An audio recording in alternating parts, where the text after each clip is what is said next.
two guests. One of the guests in the orange dress at concession. Okay. We think that she's drunk or on drugs or something. Okay. She skipped the line, and we asked her to go back in line and wait like everybody else. For the concession? Yeah, and then she grabbed the POS and started like shaking it to one of our other managers. Do you want her out? Yes. Okay. Do you want her off mall property? Yes. Yeah. Okay, you want her banned? Yeah, right. Okay. This one, this lady right here? Yeah. Excuse me, ma'am. Hi, how are you? I'm Officer Gray with Promise Police Department. You gotta come outside with me, okay?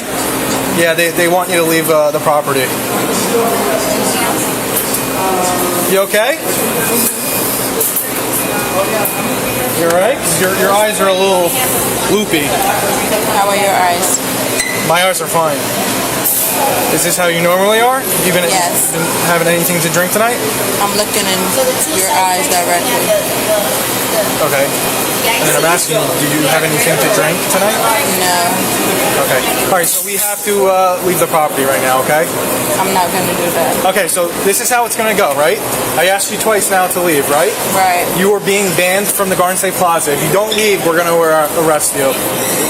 Okay? So I'm going to give you one more shot.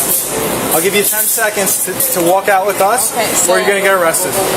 Get the ban from GSP. Okay, here he is right now. So you want to turn and look? Let me call my husband. No, turn and look. He's a police officer. Okay, call him. I would love to talk. I would love to talk to him right now. Do that. I would love to talk. Is he here? Don't worry about that. Please back up. Okay. I'm not backing up. Ma'am, look at him. He's going to ban you, okay? And can one of you guys come over here? Yeah. All right, you don't even know his phone number. No, how about you get away from me?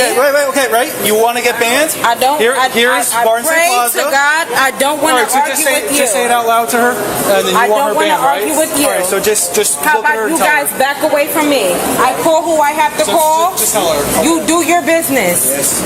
Thank you. In the name of Jesus, please get away from me. No, can you listen? get away from me because you said he doesn't know who to call. No, back away. You said you're calling your husband. You don't know who to call. Oh God, Lord, give me this. You're not going to put your hands in my face. Put your hands behind your back. Put your hands behind your back. Come on. Stop resisting. Just stop resisting. Just stop. Put your hands behind your back. Come on. I'm a nurse. I can't breathe. I put your hands behind your back. Got it? There you go. Stand up. Stand up. Well, come on. Stand up. Stand up. Stand up. Stand up.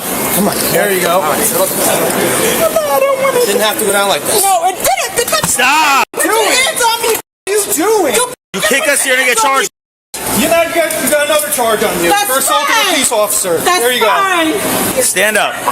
No, get the f away from me. Stand up. Stand up. Stand the f away. Stand up.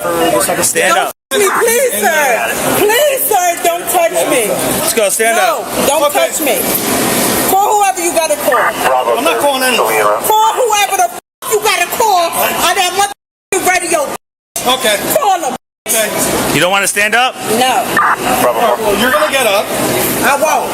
Okay, we'll just drag you out of here. It's by me. Call whoever the f you gotta call. I don't have to call anybody. You do, but I Who am I just saw you. calling? You Who said am I my radio. Yeah, Call yeah. who you gotta call. It's all right. You're already under arrest. Whoever you gotta call. You put your hands on me. Yeah. You don't That's know who what's the gonna. f I know. Okay, that's. You don't know who the f Call your husband. So I will call whoever the f I gotta Thank you. call. Don't put your hands on me. Don't put your Let's drag hands her on me. out. Call all the charges you gotta call. Do not put your f hands on me. Ma'am, Do stop. not put your Stop. Don't put your hands on me. I don't give a f what charge you put. Don't put your hands on me. What do you want to do? Stop. Do not put your call EMS. Whoever the f you gotta call. Don't Stop put kicking. your hands on Stop me. kicking and stop spinning. You fake ass paramedic mother. Stop. Y'all not real ass cops. Y'all didn't go to school like me, mother.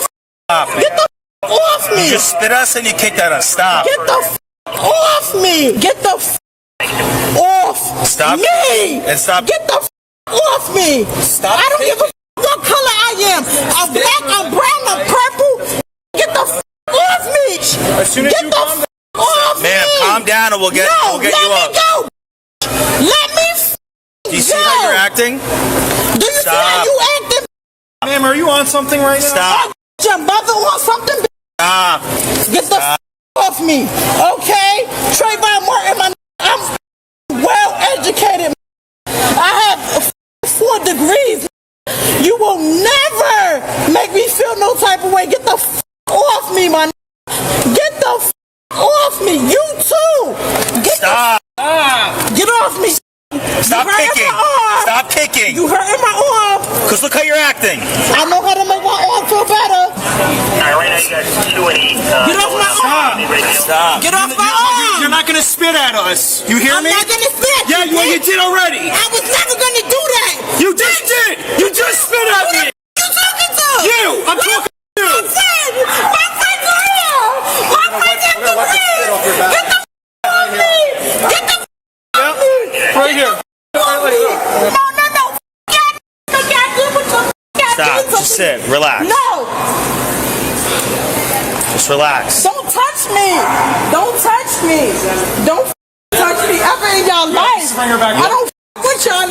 Relax. Okay, get the off me, man. I went to. You know how many degrees I got? Get the off me. Because you don't know who the you. Can you calm down? Mind your business. Just spit on me. You talking to? Can you just... No, leave me alone. Don't say sit to me. I guess she's reeks of it. Yeah, it's not. Who reeks of alcohol? Motherfucker, you see your belly? You reek of alcohol. Get the out my face. I wouldn't be talking. Yeah, whatever. Your mother. Oh, Here you go. Out my face. Stay on the floor. You keep screwing. Move. Move, Kareem. Move. Stay where you are. Move. It don't matter. It don't matter nothing that you got going on. But let me tell y'all. Ooh, Lord. Ow. Man, why are you standing? What are you doing? We said sit. That means said so much sit. to me. Don't touch me. Why do you keep rolling? Don't touch me. That man means so much to don't me. kick me, You don't 'cause know what the that means. gonna be another- You probably joined this police force just to do it for benefits. You know what the mean for a motherfucker to watch you? Okay. You know what the that means? Okay. You don't. You don't. You. Okay. It don't matter. You don't gotta drag me out nowhere because I'm a nurse. I mean this from the bottom of my mother heart. You don't know I came from mother Patterson. When it comes from mother education, that's something we need, man. You don't know what the we been through. Ma'am. No, sir. You don't know what the we mean. I know. No. You don't give a. What's your You name? don't give a. Ma'am, what's your name? What's your name? Matt, what's your Your name? officer, Paramus Patterson, Ma'am, just tell me your name. police, Ma'am, American. what's your name? emergency department. Has she spit yet? Yeah, I she spit didn't on spit me. at nobody. I swear to God, I'm not. Calm down. I didn't Hey, spit on nobody. listen, we're gonna walk out to the What's your police name? car, okay? No, please What's don't your spit name? me. Are you gonna spit anymore? officers already. Are you gonna Stop. spit anymore? Well, I never spit. You But spit I on want me. you to get the off my head. Okay, then we're gonna- What the is the North PD? Okay, stand up. The Stand up. PD. Stand up. I've been with I've been through. Stand up. What the fuck is the Stop. You're gonna get sprayed. You're gonna get pepper sprayed.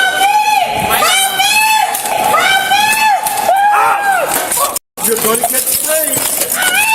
You fight me. Are you kidding me? Put it on. Put that on her head. Spray her. If she wants to bite, Damn, mother. Ah. That hurt. you're right. Get her up. Okay. Get her up. I We're gonna won't. drag you out right now. Get off me! Get off me! She bit you? Keep going. You gave you everything. God damn it, man. Open the door. Open the door. Right now. Let's go. 12. Want to bite and spit? No problem. You're gonna get dragged out. Let's go. Head up and get in the car. Easy. Yep. Easy. Everyone slow down. Ever handcuff, put her right in the rig. Go right in the rig. Okay. Right back to headquarters. No, she's 2'9", right? Yeah, we got. Yeah, we got an inbox. Wait, guys. Yeah, take the picture. Can you please take my hands off? We don't have any ID or anything like that. It hurts. Don't lie on me. Don't lie. I didn't do nothing to you, sir. She's getting at least a couple aggravated assault of field charges for spitting, biting, resisting. She kicked us probably at least 5 times. Who else did she kick? You and who else? Me and Casey. All right, so yeah, like But it's defiant trespassing because she wouldn't leave. resisting, Disorderly, aggravated 3 assault. counts of aggravated assault, 2 for kicks. Yeah, she spit on a me. bite, Yeah. so like 4. Yeah. All right, so how about let them deal with that guy and let us 3 go in. You 3 go with her. I'm gonna go see the deal with that guy. Somebody You're gonna ride the rig rig? and then 2 guys. The suspect was charged with disorderly intoxication, assault on an officer, and resisting arrest. Sir, step away from the counter right now. I'm not causing a disturbance. You're refusing a lawful order. Am I being detained? Yes. For now. Then you should know who you're stopping. The body cam clicks on at 6:42 a.m., the concourse already humming with rolling luggage and morning announcements. A young officer's voice cuts through the noise too loud, too certain. Sir, step aside. The man he's stopping doesn't raise his voice. He doesn't flash a badge. He simply says his name.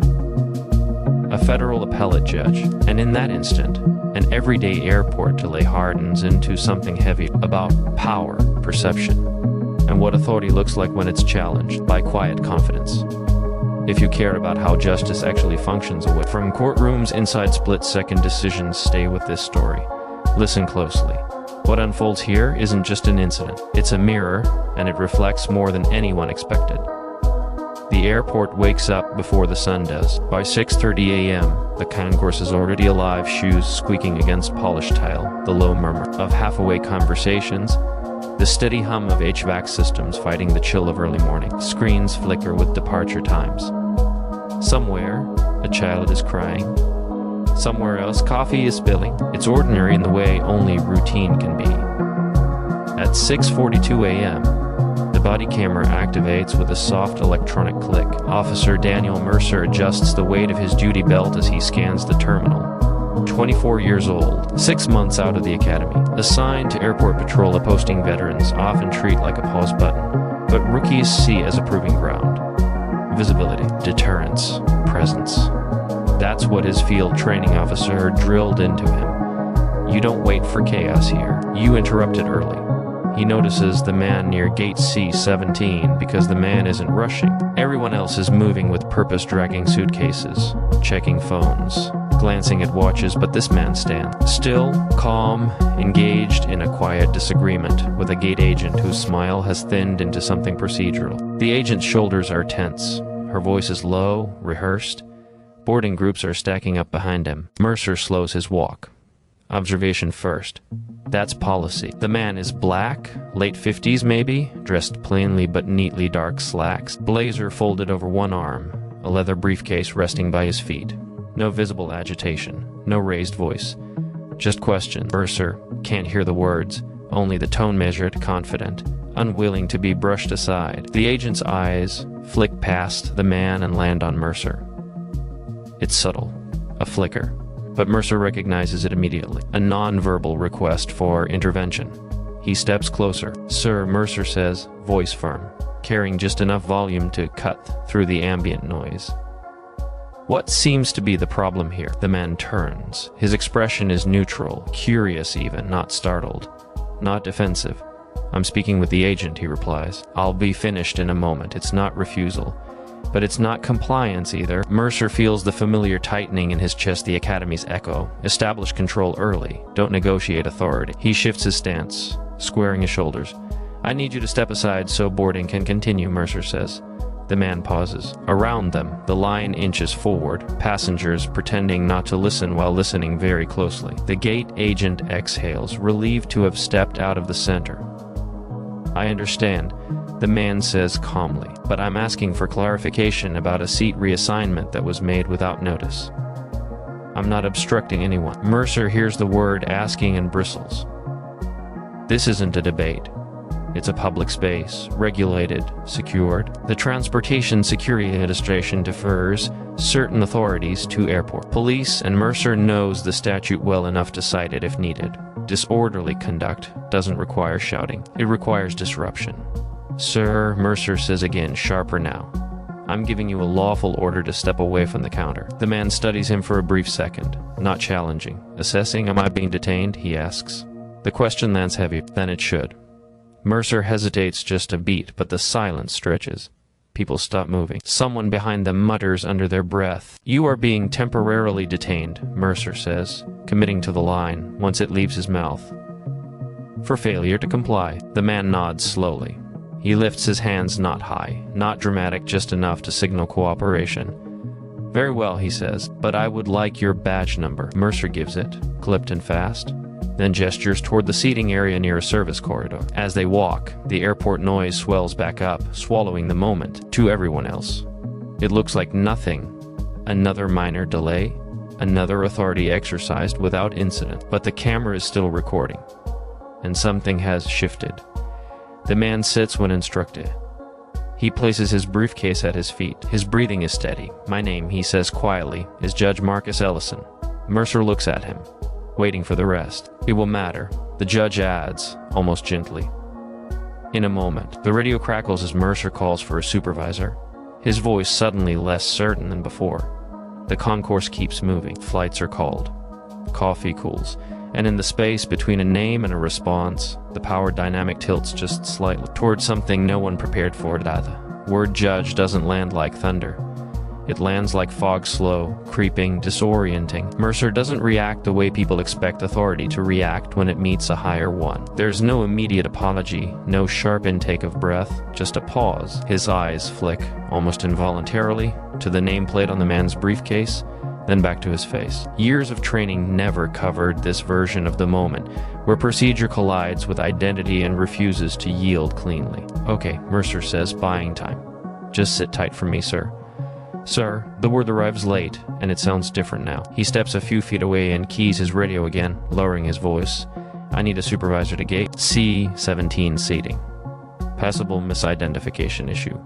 Misidentification of what exactly, he doesn't say. Judge Ellison watches him with the practiced patience of someone accustomed to waiting courtrooms train you for that. The bench teaches you stillness, teaches you how silence can pressure a room more effectively than volume ever could. He folds his hands loosely in his lap, aware of the camera, aware of the eyes that keep darting toward him, and away again. You can relax your hands, Mercer adds reflexively. You're not under arrest. I know, Ellison replies. No edge, just certainty. The supervisor arrives 3 minutes later, but it feels longer. Sergeant Linda Alvarez is in her mid-40s. Hair pulled tight, movements economical. She takes in the scene in a single sweep. Rookie officer standing stiffly, seated. Detainee calm to the point of unsettling, bystanders hovering on the periphery. What do we have, she asks. Mercer starts with the facts as taught. Dispute at the gate. Failure to comply. Temporary detention for order maintenance. He keeps his voice steady, but Alvarez notices the slight overcompensation, the way rookies cling to language when confidence wavers. Ellison waits until Mercer finishes. Sergeant, he says, meeting her eyes, I'm Marcus Ellison. I sit on the United States Court of Appeals for the Third Circuit. I was questioning a seat reassignment. I did not raise my voice. I did not refuse to move.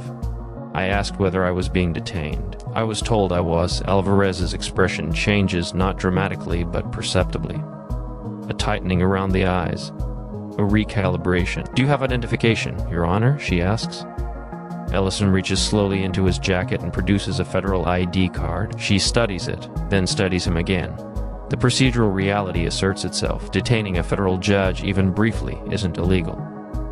But it is radioactive. Officer Mercer, Alvarez says, stepping aside with him, lowering her voice. Why wasn't I called sooner? Mercer swallows.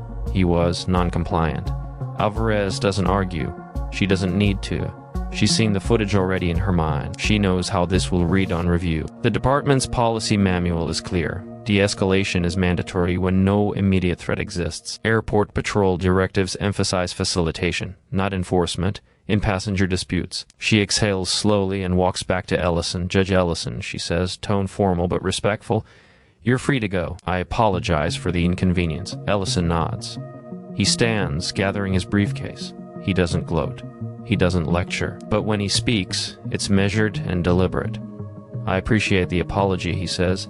I will be filing a formal complaint. Alvarez doesn't flinch. That is your right. As Ellison walks away toward his gate, the camera catches Mercer watching him go. There's relief there, yes, but also something else. A dawning awareness that this moment won't stay here, that it won't dissolve into the anonymity of the terminal. By the time Ellison boards his flight, the incident report is already being drafted, timestamps logged, bodycam footage tagged, category to review flagged under departmental policy conduct, not rising to criminality, but requiring supervisor evaluation. Mercer removes his cap and rubs his forehead. The adrenaline drains, leaving behind a hollow ache. He did what he was trained to do.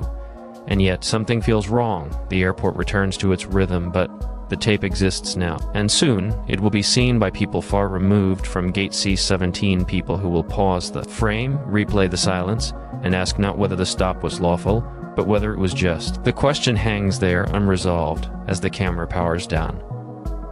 The bodycam footage is uploaded before noon. It happens automatically, the way most consequential things do now. No ceremony, no sense of scale. A docking station, a blinking green light, a file stamped with a day at a time, and an officer's badge number.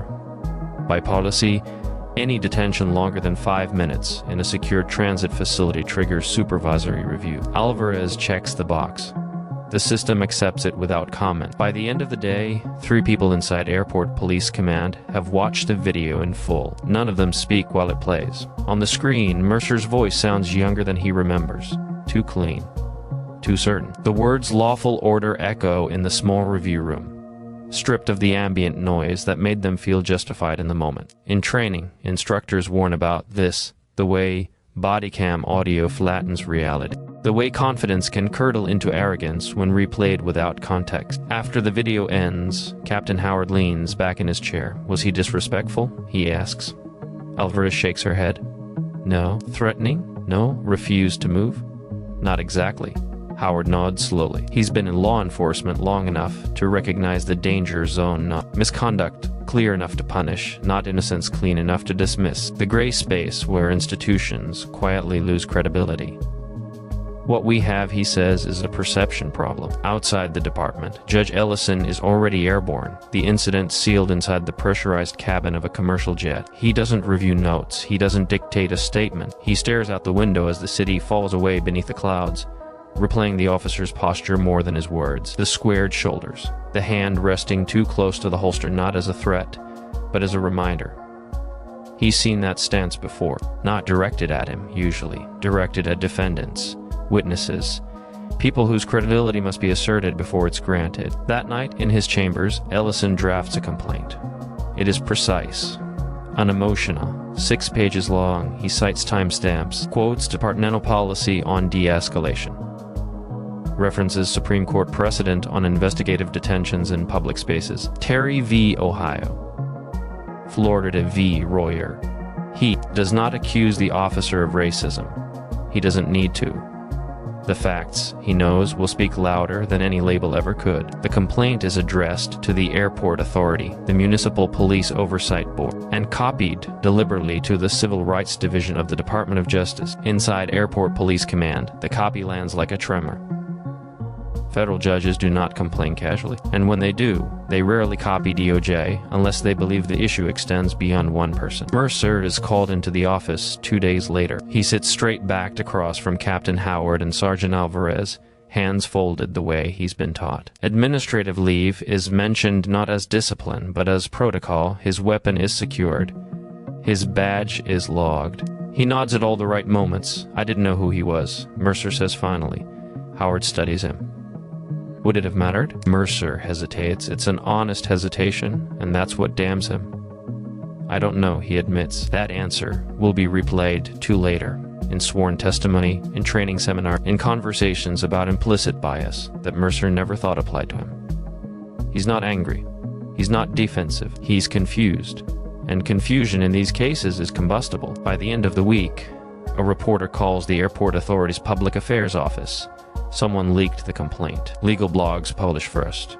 Framing it carefully, federal appellate judge briefly detained at airport. By Friday, national outlets pick it up less careful with their verbs. Detained becomes stopped. Stopped becomes confronted. Confronted becomes profiled.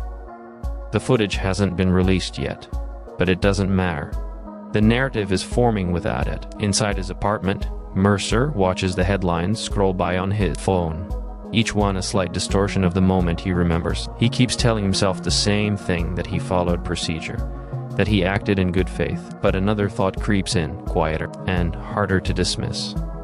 If the man hadn't been a judge, would this have ever mattered at all? The question sits with him, unanswered.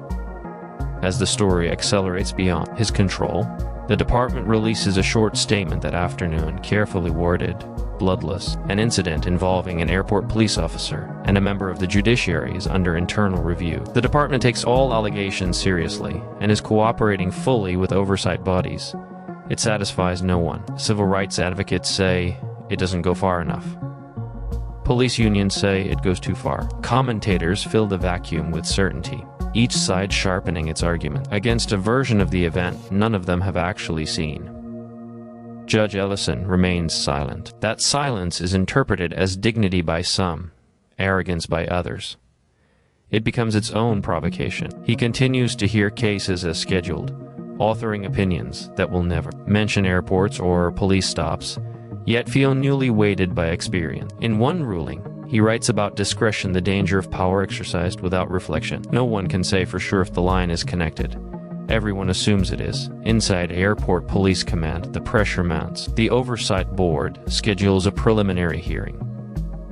Internal Affairs expands the review, no longer confined to Mercer's conduct alone, but to airport stop data over the last 5 years. Who gets questioned?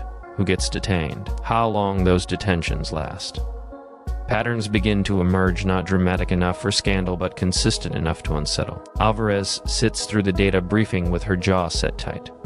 She's defended officers for 2 decades. She'd also watched departments implode by refusing to look honestly at themselves. This isn't about one kid, she says quietly when the analysts finish. It never is. Mercer, meanwhile, is instructed not to speak publicly, not to post, not to explain. Silence, he's told, is protection. It doesn't feel like it. It feels like erasure. At night, he replays the bodycam footage on his own screen. Pausing at the moment the judge asks, "Am I being detained?" He wonders what would have happened if he'd answered differently, if he'd slowed down, if he'd asked a supervisor before asserting control. The camera doesn't answer him. Across the city, a different set of eyes watches the same footage for the first time. An attorney inside the Civil Rights Division clicks play, then rewind. Play again. She notes the timestamps, the phrasing, the absence of threat indicators. She's seen this pattern before, not malice, but momentum. Authority rolling downhill, unchecked by curiosity. She opens a new file. The subject line is neutral, almost boring. Airport Police Department preliminary assessment. And just like that, the incident crosses an invisible line from internal embarrassment to federal interest. No one announces it publicly yet. That comes later. For now, it moves quietly, methodically, the way real consequences always do. The airport keeps running. Planes take off. Officers patrol. Mercer's badge sits in a locker, tagged and waiting. And somewhere between a question asked too late and an answer given too quickly, a system begins to realize it's being examined, not for what it intended, but for what it revealed. The footage becomes public on a Tuesday morning, not because the department wants it to be. Because once a DOJ inquiry is confirmed, even quietly, public records requests multiply like pressure cracks. An edited version hits the evening news first. By midnight, the full bodycam video is everywhere, stripped of captions, stripped of commentary, allowed to speak for itself. And it does. Viewers notice things the officer never did. The distance between Mercer and the judge when the first command is given, the absence of crowd agitation, the gate agent's relief when authority arrives, and the subtle way she steps back once it does. The moment when the judge asks if he's being detained, and how the question hangs unanswered for half a second too long. Half a second is an eternity on tape. Training sergeants across the country pause that frame. They talk about command presence versus command urgency, about how escalation often happens not because of danger, but because of discomfort. because uncertainty feels like loss of control. Inside Airport Police Command, the screening room is full this time. Union representatives sit with arms crossed. City attorneys take notes. Oversight board members watch without speaking. When the video ends, no one rushes to defend it. No one rushes to condemn it either. That's the problem. Was it lawful? Someone finally asks. Yes, the city attorney says. Likely. Was it necessary? Silence again. That question doesn't belong to policy manuals. It belongs to judgment. And judgment is harder to standardize. Mercer watches the video alone later that night. He hears the same words everyone else hears, but he also remembers what the camera can't show: the pressure to act, the fear of being second-guessed for doing nothing. The constant warning drilled into rookies that hesitation is how you lose control of a scene. What no one ever taught him was how to lose control gracefully. His phone buzzes. Messages he doesn't open. Articles he doesn't finish. One headline sticks anyway. Authority meets its mirror at gate C-17. Across the country, Judge Ellison watches the footage once. Only once. He doesn't flinch at the moment of detention. He expected that. What unsettles him is something smaller, the way the officer's tone changes only after credentials are introduced. Not softer, just altered. As if legitimacy had finally arrived, late to its own defense. He drafts a short supplemental statement to DOJ. 3 paragraphs. No adjectives.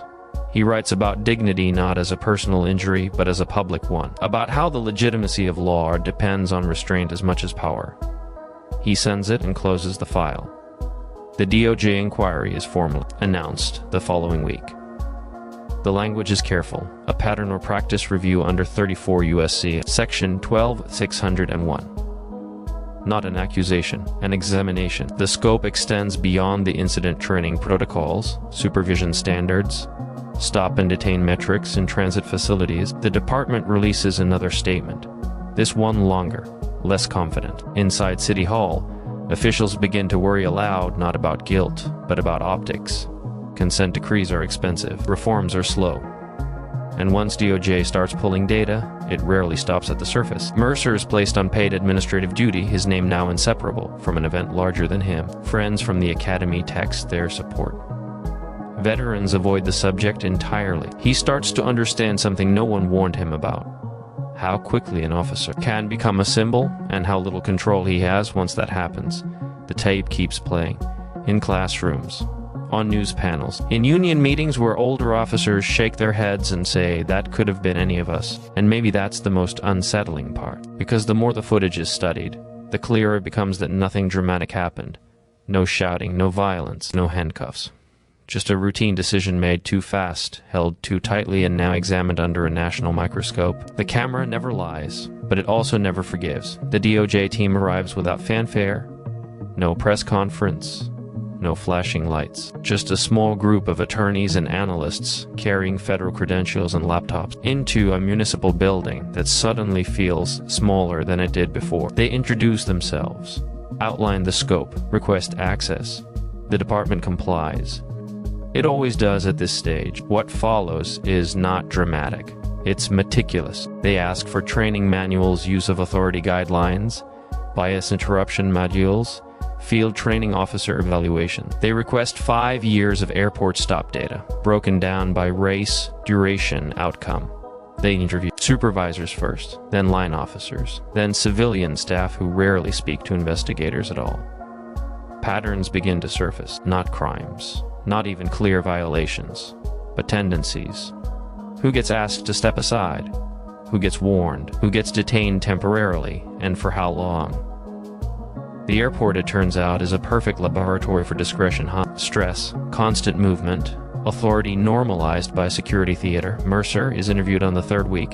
The room is quiet. 2 DOJ attorneys. A recorder. His union rep sits beside him, saying little. Mercer answers carefully, honestly. He describes his training, his understanding of policy, his fear of losing control of a public space. One attorney asks, what did you believe would happen if you didn't assert authority at that moment?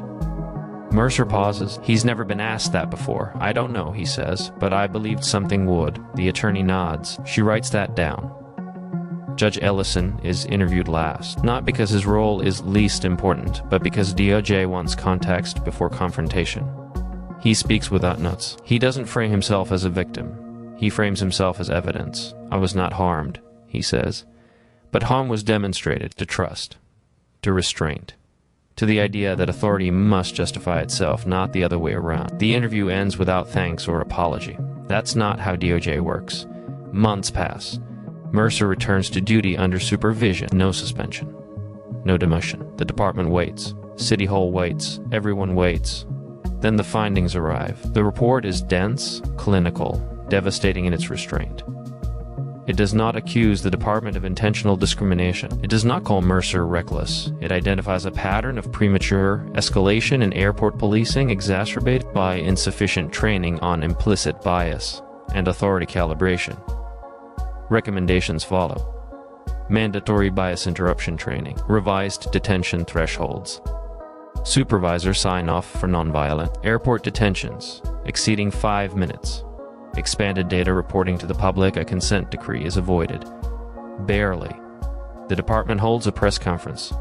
The chief speaks about accountability and growth. Mercer stands off to the side, unnamed, unmentioned. Judge Ellison watches from his chambers, the sound muted. No one gets the ending they expected. Mercer doesn't lose his job. But he loses something else, the illusion that following procedure is the same as doing right. Ellison doesn't become a symbol of triumph. He becomes a footnote in a policy shift that will never carry his name. The airport keeps running. But now, somewhere in the training curriculum, there is a paused frame from gate C-17. A question, a silence, and a reminder that authority, when unexamined, always tells on itself. The story doesn't end with justice. It ends with adjustment. And sometimes that's the most honest resolution there is.